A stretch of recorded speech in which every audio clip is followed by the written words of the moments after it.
सूक्ष्म शरीर और सुषुम्ना नाड़ी के बारे में बात हुई थी। मैं और सुषुम्ना के अलावा और सूक्ष्म नाड़ियाँ हैं सुषुम्ना के भीतर और सुषुम्ना के आसपास, जैसे पेट के अंदर जड़ें होती है बहुत सारी, उस प्रकार से सुषुम्ना में भी बहुत सारे लिंक है। अभी मैं आगे बताता हूँ।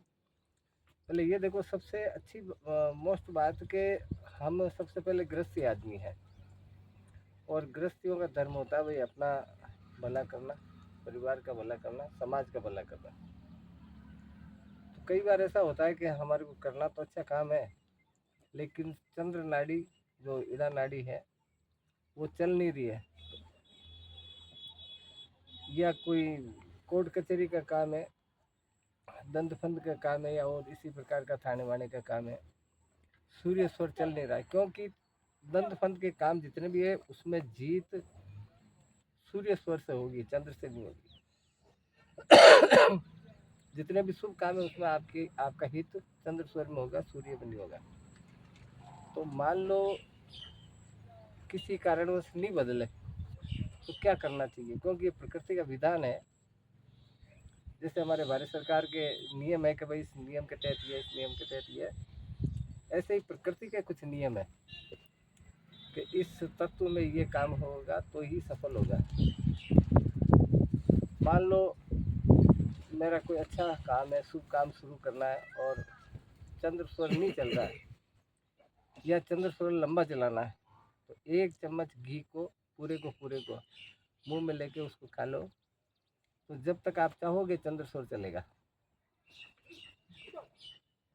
अगर मान लो कोर्ट कचहरी का काम हो, कोई दंड फंद का है, कोर्ट कचहरी है, प्लॉट का कोई ऐसा काम हो, या बुद्धि का काम हो, या बच्चे जो पढ़ते हैं जो उनका काम हो, तो 1 चम्मच शहद का डालो ज़्यादा समय तक। जैसे परीक्षाओं में बच्चे परीक्षा देते हैं ना, तो उनको किताब पढ़नी पड़ती है, याद करना पड़ता है, कल पेपर है।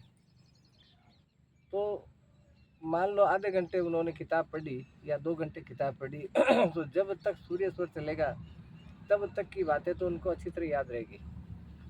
जैसे ही स्वर बदला तो आगे की जो पढ़ाई की बातें हैं वो उनको याद तो रहेगी, लेकिन धूमिल हो जाएगी, वो सोचने पे मजबूर हो जाएगा, यार मैंने पढ़ा तो है, क्या पढ़ा।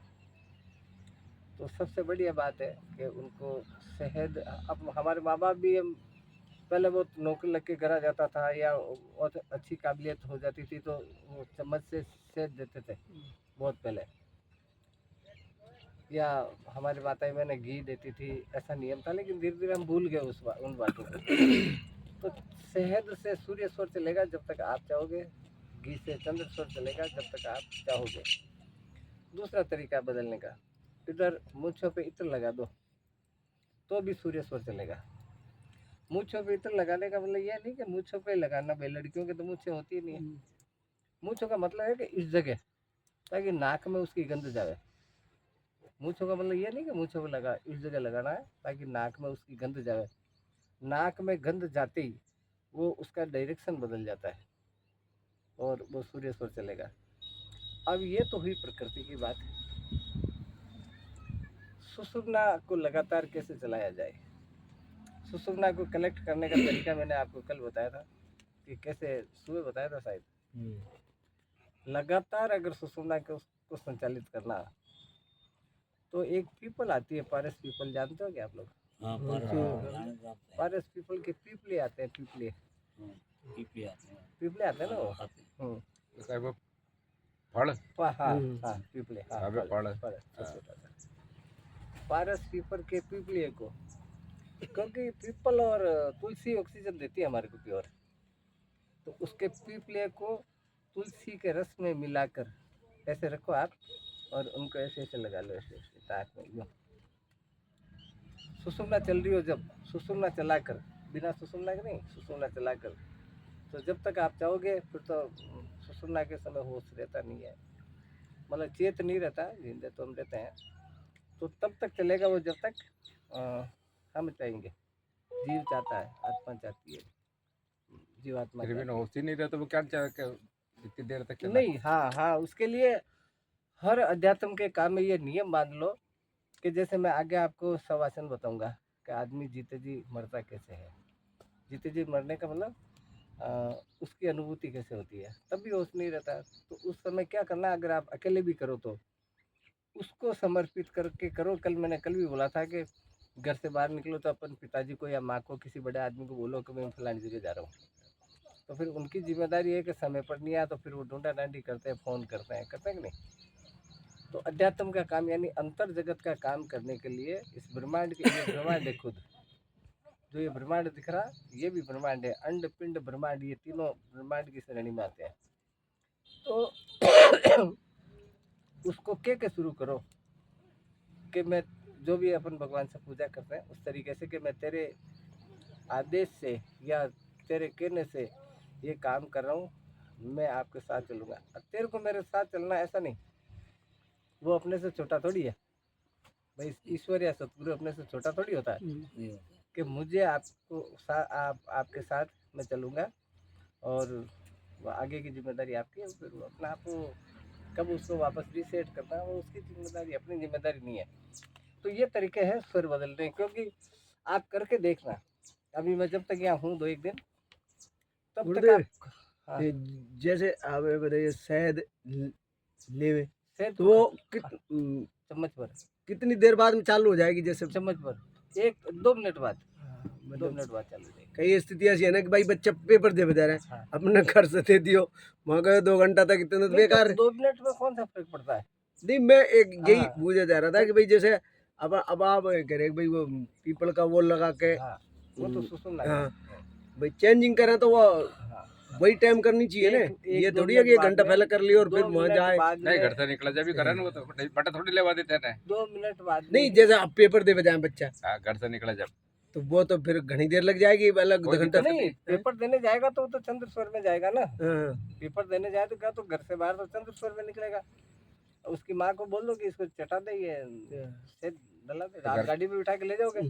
स्कूल जाने में 2 मिनट तो लगेंगे ना उसको, 2 मिनट तो लगेगा। 2 मिनट का ही 1 घंटा लग जाएगा। गुरुदेव आजकल जो पेपर हुए ना हाँ, 1 घंटा पहले तो 2 घंटा पहले एंट्री पहुंचना ले पड़े ना, एंट्री ना ले भीतर 2 घंटा पहले स्कूल की परीक्षा में भी। हाँ वो गुरुजी ये 2 अब घंटा जो लग गया। पेपर हो रहा है अब ना पेपर हो रहा है ना बहुत सब में खराब 1 हो रहे हैं। घंटा 1 घंटा तो पहले तो वो एंट्री ले। नौकरी के पेपर है हाँ हाँ या स्कूल के नहीं पेपर? स्कूल के ये जो बच्चे दे रहे हैं ना, जैसे टीचर की दे और की दे हाँ वो नौकरी का ही तो हो गया। हम्म। ये 2 घंटा ये की बात हो जाए गुरुजी।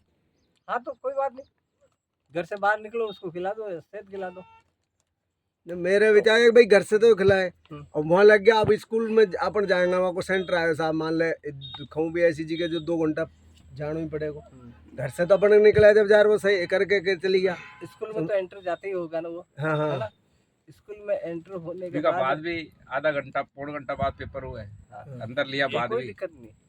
1 ही घंटा लग जाए गुरुजी हाँ। पेपर तो ले। या तो वहीं फिर बाद में वो वहाँ भी लगातार जब तक ये सेब दोगे ना, हम्म। तो लगातार वो पेपर देगा ना, जब तक उसका सूर्य स्वर ही चलेगा। ये आजमा के देखना। मैं हर बात ये कहता हूँ कि आप आजमा के देखना।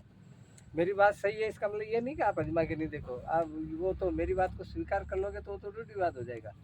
आप कर के देख लेना। कल अपन अभी ये होने के बाद आप एक काम करना, अपन 7 जने हैं किसी के भी कोई चीज़ उठा लो, जैसे ये पत्तियाँ तोड़ के हाथ में उठा लो, कितनी, किसी को बताओ मत कितनी है, और किसी से पूछो, क्योंकि इतने दिन से आप लोग समझ रहे हो। किसी से, जैसे साकला जी से पूछ लो, दुर्गा जी से पूछ लो, मुकेश से, रामदेव जी से, या किसी से पूछ लो, कोई भी एक आदमी, बताओ मेरे हाथ में कितनी पत्तियाँ हैं। किसी से पूछो, अगर उसका चंद्र स्वर चल रहा होगा तो सम होगी 2 4 6 8 10 है, 8 10 और सूर्य स्वर चल रहा होगा किसका, उसका पंडित का, जिसको पूछ रहे हो, तो 1 3 5 7, तो आपको थोड़ा कॉन्फिडेंस होगा, हाँ यार बात तो ठीक है। तो एक बार आदमी क्या करता है कि ये तो चलो अंदाजा है यार, दूसरी बार फिर दूसरी पत्थर के टुकड़े लेके आओ बाहर से मुट्ठी में, फिर दूसरे आदमी से पूछो। तो आप ये मन जुगल भाई, ये मन तब मानता है जब उस घटना का साक्षी होता है। हाँ साक्षी होता है, साक्षी होता है। तो आप करके देखना ना, फालतू तो बैठ रहते हो यार। ना वही कर पत्ते तोड़ लो, फूल की ये पत्तियां हाँ, हाथ में यही ले है। लो, कंकर पत्थर गिन के लिया छोटे छोटे से, और मुट्ठी किसी की मेरे सामने करोगे तो उसमें कोई शंका समाधान होगी तो मैं उसका निवारण करूंगा। आप करा करो, जब फालतू तो पंचायती करते रहते हैं, मोबाइल देखते रहते, इससे बढ़िया तो ये है। ये बात तो ये तरीका है, क्योंकि दुर्गा जी जब तक ये मन नहीं मानेगा ना, तो अपन बस अंदाजा रखते हैं कि भाई चलो ठीक है यार, गुरुजी ने बोला तो मान लो। मानना कभी सत्य नहीं होता है, स्वीकार करना सत्य होता है। स्वीकार करना सकते हैं। तो जब अब मालूम कर पड़ेगी कि चंद्र सौर चल रही है, सूर्य सौर चल अरे रही है, आपको पता नहीं पड़ेगा क्या? बना तो उसका- मालूम नहीं पड़ रही है ना। जो पत्थर लेके आएंगे उसका नहीं देखना है, आपका देखना। पूछ तो आपको रहा, अच्छा, पूछ तो आपको रहा ना। हाँ, तो ये तरीका है स्वर बदलने का। अब मैं और भी तरीके बताता हूँ। जैसे इस करवट ऐसे बैठोगे, 5 मिनट ऐसे बैठोगे तो सूर्य स्वर चलेगा, ऐसे बैठोगे तो चंद्र स्वर चलेगा। दूसरा तरीका है कि मेरे को चंद्र स्वर चालू करना है, मेरा चल सूर्य स्वर रहा है, क्योंकि ये ज़रूरी है चंद्र स्वर चालू करना। ये चालू हो नहीं रहा है, सूर्य चालू है। तो बंद स्वर की तरफ, बंद स्वर की तरफ ओ, उसको नाक को देखते हुए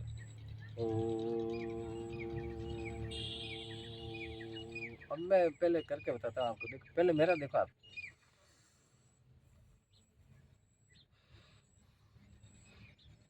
ये चल रहा सूर्य स्वर चल रहा है। अब मुझे चंद्र चलाना है, तो मुझे इसको देखना है। मेरे को देखो, देखो आपके सामने चेंज होगा अभी। एक तो वो तरीका बताया ना, वो तो थोड़ा रियर है, वो तो थोड़ा अभ्यास करोगे 8-10-15 दिन जब होगा। तो मोटे आदमी को थोड़ी समस्या हो सकती है। तो अब मुझे देखा आप,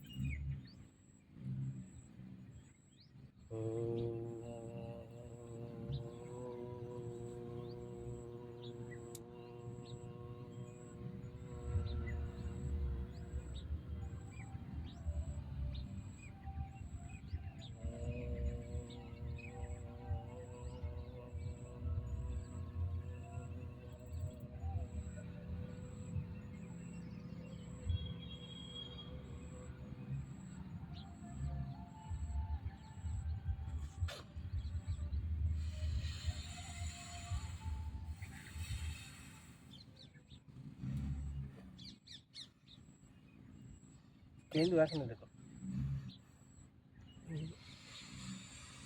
ये बहुत तेज आ रही है। की मारी, ये पे। की मारी तेज। वो तो रुकती, जो रुक रहे ने सांस वह डाउन हो जाए, हाँ दूसरा में सड़ा सड़ा रही वह हाँ, चालू हो जगह जाए। से टाई हुई तो स्वर होगा। अब जो स्वर चलाना है उसके विपरीत पैर पे अगर 2-4 5-7-10 कदम उछलेंगे ना, जो स्वर चलाना है उसके विपरीत पैर को, जैसे मुझे चंद्र चलाना तो इस पैर को ये उछलेंगे ना ऐसे, तो चंद्र स्वर चलेगा। यानी जो भी चलाना उसके विपरीत पैर से उछलने से, जो भी स्वर चलाना उसकी विपरीत करवट लेटने से भी वो स्वर चलेगा। और बाकी नियम मैंने आपको बताई दिया। अब हम बात करेंगे सूक्ष्म नाड़ियों के ऊपर, कि इस शरीर में बहुत सारी सूक्ष्म नाड़ियाँ हैं, उनको कैसे स्टडी करनी चाहिए। क्योंकि अभी आज संभव हुआ तो आज, नहीं तो कल मैं आपको जर्नी कराऊंगा, यात्रा कराऊंगा अंदर की भीतर की। तो हमें पता पड़ेगा कि वास्तव में हम किताबों में पढ़ते हैं, हमारे शास्त्रों में पढ़ते हैं कि ऐसा है वैसा है या नहीं।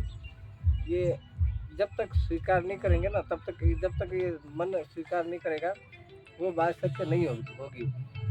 तो सुषुम्ना की यह हम पहले कर चुके, कर लो, बात कर लो। मेरुदंड बोलते हैं इसको, इस वाले को। आप सिर पे हाथ लगा के देखो, गुद्दी के पास में पीछे खड्डा है, पीछे खड्डा है ना, जहाँ अपने माताएं बहनें अपनी पत्नी धर्म पत्नियां चोटी बना रही है, चोटी के ठीक नीचे ही खड्डा है। तो मेरुदंड के भीतर सूक्ष्म नली के सदृश चली गई है। सुषुम्ना के भीतर कुछ नाड़ियों का जाल है। सुषुम्ना के यहाँ देखो, हमारी नाड़ियाँ जब हम पैदा हुए तो नाल, जानते हो ना, नाल काटती है माताएं मैंने, इसको थोड़ा बंद करो। हम पैदा होते हैं ना, तो हमारी जो दाई माई होती है हमारी नाल काटती है।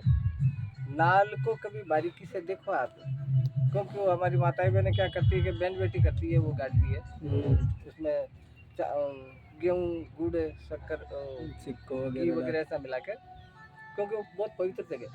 अब आप चाहो तो उसको फेंक भी तो सकते हो ना, चाहो तो फेंक भी सकते हो। क्यों नहीं फेंकते हम लोग इसलिए नहीं फेंकते हैं क्योंकि उसको ब्रह्म नाल, ब्रह्म माने परमात्मा, नाल माने रास्ता, ब्रह्म माने ईश्वर, नाल माने रास्ता। यानी 9 महीने तक बच्चा अपनी माँ के पेट से उसको स्मरण करता था उसके द्वारा।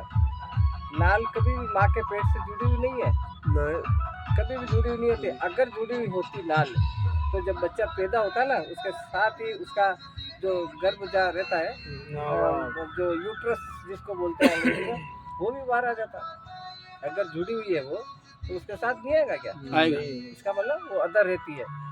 और अदर होते हुए भी बच्चा देखो, माँ अगर दूध पिएगी तो वो दूध पीता है, उसके पेट में दूध जाएगा। माँ अगर बादाम खाती है तो उस बादाम का अर्क जाएगा। उस कुदरत की लीला देखो, उस परमपिता परमात्मा की लीला देखो। तो कहने का तात्पर्य है कि हमारी सारी नसें, ये ब्रह्म नाल बोलते हैं इसको, और इस नाभि को ब्रह्म मूल बोलते हैं। कभी भी अपनी नाभि के अंदर आप ऐसे उंगली डालकर और ऐसे उंगली डालकर और अपनी नाभि के अंदर, तो आपको एक गुदगुदी होगी पीछे तक। और इस गंध को, ये आपकी है गंध, ये भी मैंने उंगली डाली तो मेरी है ये गंध, मैं भी इसको नहीं सूंघ सकता। मतलब इतनी अजीब टाइप की आती जिसकी न तो अपन कोई इत्र से तुलना कर सकते हैं, न किसी गंध से तुलना कर सकते हैं। आप लगा के देख लेना, बोले अभी फ्री हो जब देखना। तो वो अब हम लोग क्या करते हैं, अभी तुलसी जी भगवान का पौधा मानते हैं, देवताओं का पौधा मानते हैं, तो अपन दीपक जलाते हैं, जल देते हैं। पीपल को अपनी माताएं बहनें पूजा करती है, परिक्रमा करती है। ये तो खुद ब्रह्म की नाल है। इसमें कितने लोग, अपन 6-7 जने यहाँ बैठे, कितने लोगों ने इसकी पूजा करी आज तक। पैदा होने के बाद हमने संभाली नहीं इसको। ना संभाली। आप इसको घी डाल के देखो, रोज घी लगाओ इसमें गाय का। और ये तेल तो मैं बहुत लगाऊं। तेल नहीं, घी लगाओ इस उंगली के अंदर। आपको खुद को पता पड़ेगा कि हाँ ये मेरा पौधा कितना विकसित हो रहा है, मेरे जो कमल है जो मूलाधार से लेकर सहस्त्रार तक वो कितने प्रकाशित हो रहे हैं, आपको खुद को लगेगा। लेकिन हम लगाते ही नहीं है। गुरुदेव जैसे घी अब सुबह के टाइम मॉर्निंग में भी अगर हड़कों से लगा ले तो लगाओ कोई ना। दिक्कत थोड़ी है। लगाओ कोई दिक्कत बाकी अपन जैसे साधना पे या सुमरन पे लगा के बैठे तो ज्यादा बेटर नहीं, कभी लगाओ वो कभी तो ना, सुबह को ज्यादा जो आदत में है। हाँ, मैं गुरुदेव कम से कम 20 मिनट लगाऊं, जब भी नहाऊं ने हाँ।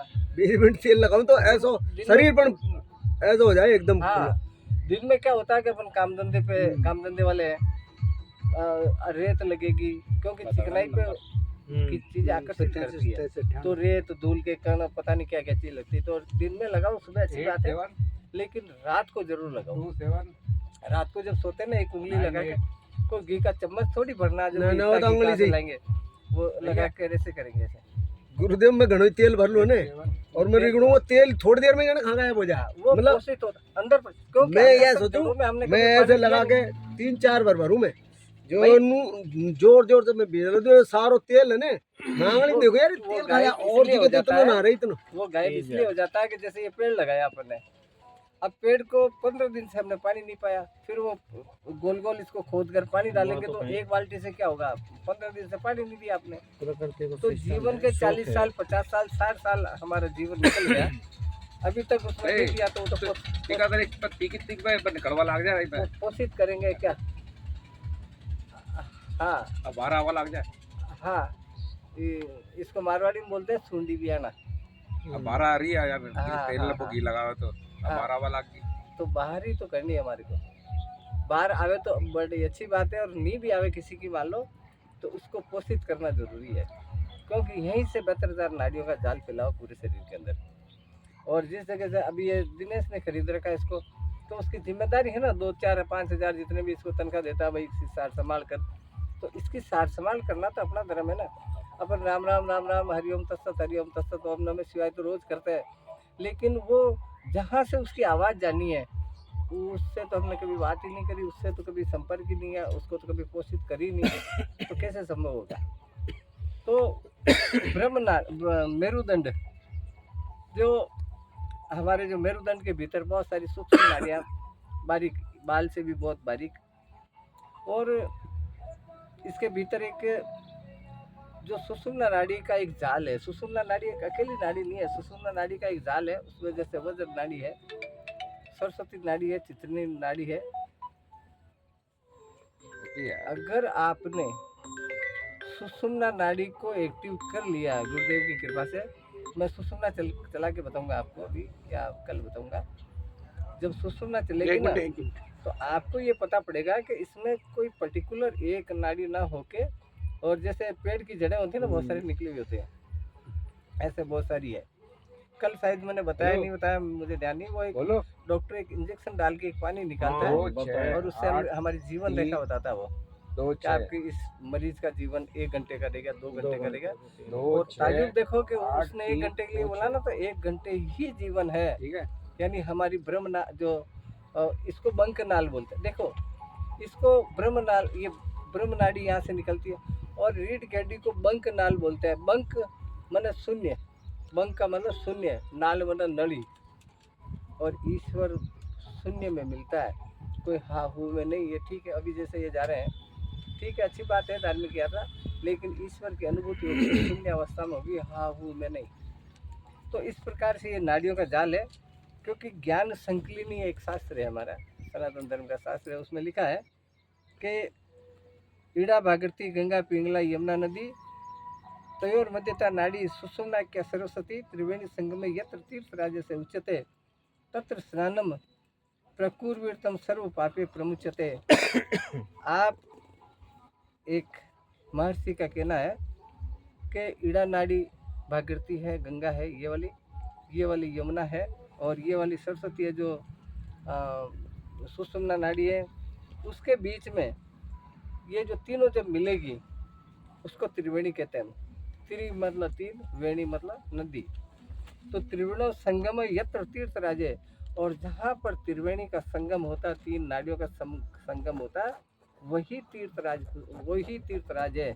इस ऋषि का कहना के मतलब ये से उच्चते तत्र स्नानम, वहाँ स्नान करने से, वहाँ स्नान कैसे किया जाता है मैं आपको बताता हूँ।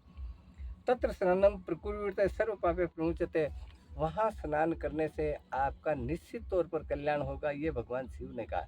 शिव बहुत कल्याणकारी प्रारूप है परमपिता परमात्मा का। अब कैसे स्नान किया जाता है इस बात को नोट करो आप, क्योंकि मैं प्रैक्टिकल बताऊंगा। अभी प्रैक्टिकल नहीं बताऊंगा, अभी मैं थ्योरी कर रहा हूँ, ये होने के बाद। तो इसमें त्रिवेणी में संगम कैसे किया जाता है ये याद रखना ये बात। तो वहाँ पर स्नान करने से हम लोग क्या करते हैं, 11 आगे भाई देवउठनी 11 पुष्कर में चलो स्नान करो, देवसैनी 11 आगे स्नान करो, करते हैं कि नहीं? तीर्थ यात्रा करते हैं कि नहीं दुर्गा जी? करे ना 11 आ गई, अब प्रयागराज जाओ, हाँ 11 में गया यार, वो आ गई फलाना आ गई। तो ये खुद नदियाँ पे हैं, लिख लो। ये खुद नदियाँ हैं। जो प्रश्न वो नोट कर लिया करो, इसमें कर लो नोट, ये लो। तो ये खुद तीर्थ है। हमारे कदम चलकर, सुनो मेरी बात को सुनो आप, कि हम कहीं जो भौतिक तीर्थ है वहाँ जाना चाहिए, क्योंकि वहाँ धर्म का फल मिलता है। लेकिन इस तीर्थ में स्नान करोगे तो धर्म का फल नहीं मिलेगा। क्या फल मिलेगा उसको कागज में लिख नहीं सकते, पेन से लिख नहीं सकते। कितना फल मिलेगा और कैसा मिलेगा ये बात शब्दातीत होती है। इसीलिए परमात्मा ने ये शरीर को अद्भुत बताया है, मानव शरीर को। अब योगीराज महर्षि पतंजलि बहुत बड़े योग के आचार्य हुए। महर्षि पतंजलि बहुत बड़े योग के आचार्य, उन्होंने लिखा कि तदेव हृदय नाम सर्वशास्त्र सम्मतम अन्यथा हृदय किंचिताम प्रोक्त यत स्थूल बुद्धि भी, के आज्ञा चक्र सर्व समर्थ हृदय है। ये कौन कह रहा है? ये महर्षि पतंजलि कह रहे हैं कि आज्ञा चक्र ये वाला चीज, इस वाली जगह को वो कह रहे हैं कि सर्वसम्मत, हमारी सम्मति नहीं, विद्वानों की सम्मति, जो हमारे ऋषि मुनि थे, जो हमारे भगवान है, ब्रह्मा विष्णु महेश गणेश, जितने भी और जितने ऋषि मुनि हुए, उनका सर्वसम्मत हृदय है ये। यानी वो स्वीकार कर रहे हैं कि ये तो हृदय है जिससे जीवन चल रहा है, हमारा शरीर चल रहा है, नहीं, लेकिन ये वो हृदय है जिससे मैं चलता हूँ, 2798 उसकी कनेक्टिविटी होती है। इसीलिए महर्षि पतंजलि ने लिखा है कि ये सर्वसामर्थ हृदय, स्थूल बुद्धि वाले अन्य स्थान को हृदय कहते हैं। स्थूल बुद्धि मतलब जब तक हम नहीं जानते हैं, सिर्फ इसी को हृदय मान लेते हैं, इधर जो धड़क रहा है ना उसको। तो इस आज्ञा चक्र को ऑर्गन ऑफ क्लेयरविडेंस, दिव्य दृष्टि का यंत्र, ये जो आज्ञा चक्र है 2798 इसको शिव नेत्र बोलते हैं। इस वाले हिस्से को शिव नेत्र बोलते हैं। आपने शिव जी की फोटो देखी होगी, हम फोटो तो देखते हैं लेकिन उसको मंथन नहीं करते हैं। तो इधर एक आंख बनी हुई है, इधर देखा होगा शिव जी की आएगी। मूर्ति में ना, हाँ, 6, 9, नेत्र खेमे इसको जो शिव नेत्र बोलते हैं। 6, 9, 4, 5, ऐसे ही दिव्य दृष्टि का यंत्र, 70।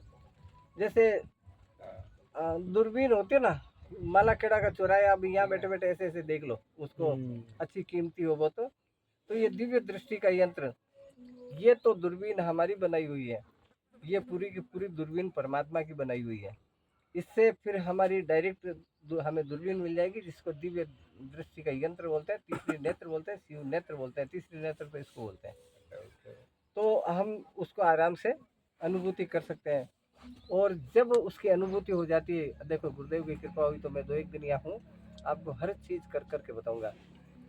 मान लो कोई चीज़ आज तक हमने सुना है शास्त्र में, थोड़ा बहुत कुछ सुना है कि अब भगवान है तो राम ऐसे आए थे धनुष्मान लटका के, और उनके चेहरे में बड़ा तेज था, ऐसे थे वैसे थे, कृष्ण ऐसे थे जो चक्र रखते थे।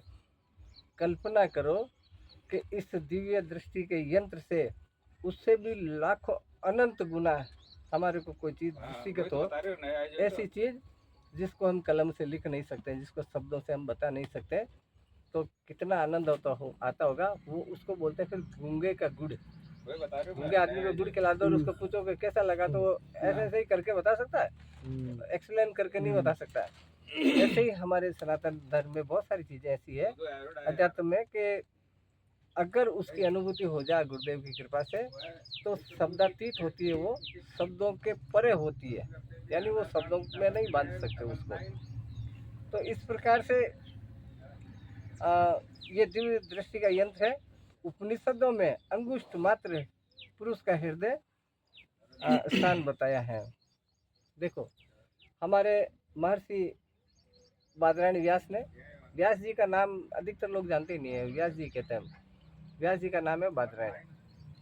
तो हमारे महर्षियों ने, वेद व्यास जी ने जो वेदों की रचना करी, उसके बाद उसका निचोड़ निकाल के उपनिषदों की रचना करी। तो उपनिषदों की रचना करने के बाद उपनिषदों के अंदर पुरुष का में हृदय अंगुष्ठ मात्र बताया। ये अंगूठा परमात्मा ने दिया, इस प्रकृति ने दिया, हमारा अंगुष्ठ मात्र बताया, यानी आपकी ये इस गट से लेकर, हर आदमी के इस वाले गट से लेकर, ये जहाँ मुझे देखो पहले आप, ये गट से लेकर ये वाला सिरा, ये जो है ना, ये मेरा नाक, इसका ये वाला पॉइंट है जहाँ ये दोनों मिलती है, इस पे अगर मैं रखूँ, ये उंगली रखूँ, तो अंगुष्ठ मात्र यानी इतनी, तिलक भी हम इतना ही लगाते हैं, चाहे कितना ही बड़ा पंडित हो इतना ही लगाते हैं, है ना, यहाँ तक। किसी का 1-2 mm छोटा हो सकता है अंगूठा, किसी का बड़ा, यानी सर्वसम्मर्थ हृदय ये है। हमारे उपनिषद कह रहे हैं ये बात, मैं नहीं, उपनिषद बहुत छनी छनाई चीज है। तो वह ब्रह्मरंध्र है और वही ब्रह्मरंध्र है। ब्रह्म मन परमात्मा, रंध्र मन महक, यानी आपको परमात्मा की महक आएगी। कोई बहुत अच्छी चीज है, कोई बहुत ही सुंदर चीज है जो बहुत ज्यादा कीमती है और हम इतने काबिल नहीं है, तो हम अंदाजा ही लगा सकते हैं। जैसे कोई चीज अरबों रुपए की है, अब हम अरबों रुपए की चीज तो खरीद नहीं सकते ना, लेकिन किसी से पूछे कैसा, आज इंटरनेट का जमाना है, इसमें देखो तो खाली देख सकते हैं, उसका रसा स्वाद हम तो नहीं कर सकते नहीं, क्योंकि अरबों की चीज है वो, तो हम देख के कल्पना कर सकते हैं। आज मोबाइल का जमाना है, अगर वो ही चीज का इस्तेमाल हम कर लें तो कल्पना करो कैसा लगेगा। फिर आपके पास शब्द नहीं रहेंगे, फिर हमारे पास शब्द नहीं रहेंगे। इसीलिए इसको ब्रह्मरंध्र कहते हैं, क्योंकि आज तक हमने परमात्मा को किताबों में ढूंढा है, आज तक परमात्मा को मंदिरों में ढूंढा है, आज तक परमात्मा को तीर्थों में ढूंढा है, लेकिन वास्तव में परमात्मा है क्या, ईश्वर है क्या? अगर उसकी रंध्र, रंध्र कहते हैं महक, तो इस वाले एरिया में उसकी महक आएगी सिर्फ यहाँ तक, वो दृष्टिगत नहीं होगा उसकी महक। कल मैंने बोला ना, कोई आदमी टॉर्च ऐसे ऐसे कर रहा है, तो टॉर्च का उजाला वो माला खेड़ा के चौराहे पे जा रहा है, लेकिन उसको टॉर्च थोड़ी दिखेगी, सिर्फ उजाला दिखेगा उसको, मेन जो साधन है वो थोड़ी दिखेगा उस माला खेड़ा वाले को। तो यहाँ पर महक आएगी दुर्गा जी, लेकिन वो महक ऐसी अद्भुत होगी कि इस प्रकृति का कोई फूल ऐसा नहीं जिसकी वो खुशबू हो, कोई इत्र ऐसा नहीं जो उसकी तुलना कर सकते हो, क्योंकि वो तो परे है, प्रकृति से परे है। तो किसी प्रकृति की चीज़ से तुलना कैसे कर सकते हो? तो इसीलिए ये सहस्त्रार्थ, इसी को सहस्त्रार्थ, इसके ऊपर ठीक है, इसके ऊपर सहस्त्रार है। अब मुझे देखो आप, मैंने उंगली इधर लगाई है, ये वाला गठ, ये वाला, हर आदमी का वही स्थान है सहस्त्रार का। सहस्त्रार को मैं आपको करके बताऊंगा, इसको लिख लो भले ही। देखो मुझे, देखो पहले आप, ये जो अंगूठे का ये गठ है, क्योंकि अंगूठा यहाँ तक है, यहाँ तक थोड़ी है, यहाँ तक है। तो ये वाला हिस्सा, यहाँ जो तिलक लगाते हैं ना, तो कहीं भी तिलक लगाओ, लेकिन मेन तिलक लगाने का स्थान ये है, टीकी, टीकी इधर वाला, इधर। आजकल तो औरतें बोले कहीं ऊपर लगाओ चाहे इधर लगाओ, क्या फ़र्क पड़ता है, लेकिन मुख्य स्थान ये है। तो ये स्थान इधर रखो, और यहाँ तक इसके ऊपर ये हिस्सा सहस्रार का है, ये वाला हिस्सा। यानी सहस्रार के ऊपर हमारा अधिकार हमारे सदगुरु बता सकते हैं वो, और नीचे तक, इसके नीचे तक हम इजी वे में, आरामदायक स्थिति में हम प्रयास करें तो जा सकते हैं। लेकिन इसका प्रयास किसी भी सूरत में नहीं कर सकते, व्यक्तिगत तौर पर किसी भी सूरत में हो नहीं सकता। कोई अगर ये कहे तो आप मेरे से बात करा देना, किसी भी सूरत में, क्योंकि यहाँ हमारा अधिकार ही नहीं है।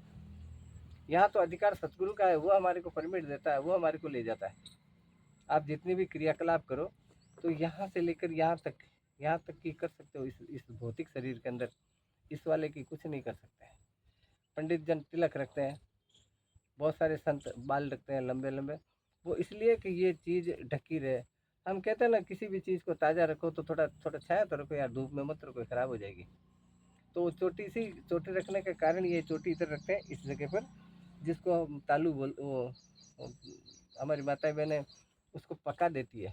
जब बालक पैदा होता है ना, तो ये फुदक फुदक करता है ऐसे। ताड़ो जो बोले। हाँ, आप छोटे बच्चे को देखो कभी, ऐसे फुदकता है, हाँ बहुत तेज चले हैं। तेज चले। हाँ, तो माँ बाप, हमारी माताएं इसीलिए उसको पक्का कर देगी कि छोरे को कोई ऐसे भी कर देगा तो ये मर जाएगा। वही सहस्त्रार है जहाँ से वो परमपिता परमात्मा नजर आता है। इस शरीर में किस जगह परमात्मा है, किस जगह आत्मा का निवास है। फिर वो नजर आने के बाद न कोई रामलाल रहता है, ना श्यामलाल रहता है, ना कोई गीता रहती है, ना सीता रहती है, ना कोई विमला रहती है, कोई नहीं रहती वहाँ, सब फिर समान हो जाता है। तो ये है, और यही चित्त का स्थान है, और यही स्थान चित्त का है, ये वाला। यहाँ आज्ञा आत्मा के ज्ञान का प्रकाश पड़ता है इस जगह पर, यहाँ पर आत्मा के ज्ञान का प्रकाश पड़ता है। और जीवात्मा को, इसलिए आत्मा को जीवात्मा की संज्ञा दी जाती। हम आत्मा को आत्मा भी मानते ही नहीं है, जीवात्मा कहते हैं, जीव कहते हैं, या शरीर कहते हैं। तो यह अनुभूति हो जाती है कि यार तो जीव तो नहीं है, कोई कुछ तो बात तेरे में अलग है ना। इसीलिए यहाँ पर हम अभी जीव हैं, मैं अभी एक व्यक्ति विशेष हूँ, मेरा कोई नाम है, लेकिन जब थोड़ा सा ज्ञान हो जाता ना, फिर मैं जीव हो जाता हूँ। और अगर सतगुरु की शरण में जाऊँ और यहाँ तक कि मेरी यात्रा हो जाए, तो फिर वो जीवात्मा होता है, यानी अपना आप को जीवात्मा समझने लग जाता है। क्यों? क्योंकि जीव आत्मा, जीव तो हूँ लेकिन आत्म तत्व है इसके अंदर, यानी उसकी रोशनी नज़र आ रही है मेरे को। लेकिन इसके ऊपर जब चला जाता है तो फिर तो वो स्वयं परमात्मा, जो वेदों में लिखा है, एम परमात्मा एमात्मा ब्रह्म तत्त्वम असी, इस प्रकार से जो लिखा है वो सत्य साबित हो जाता है। तो यही जीवात्मा कारण शरीर है, यही जीवात्मा कारण शरीर है। हम जागृत अवस्था में जीवात्मा बाह्य इंद्रियों के द्वारा बाह्य विषयों को देखता है। जागृत अवस्था में जो जीवात्मा है, बाह्य शरीर इंद्रियों द्वारा, जो हमारी इंद्रियां, ज्ञानेंद्रिय, कर्मेंद्रिय दी है, इसके द्वारा बाहरी विषयों को अनुभव करते हैं, जो बाहर दिख रहा है। बाह्य इंद्रियों में नेत्र प्रदान है, और बाहरी इंद्रियों में सिर्फ नेत्र है, देखने का काम खाली आंखें करती है।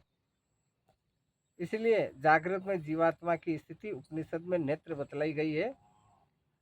छांदोपनिषद एक उपनिषद है हमारे सनातन धर्म में, उसमें लिखा है कि ये ऐसो क्षिणी पुरुषो दृश्यतम एस आत्मेति।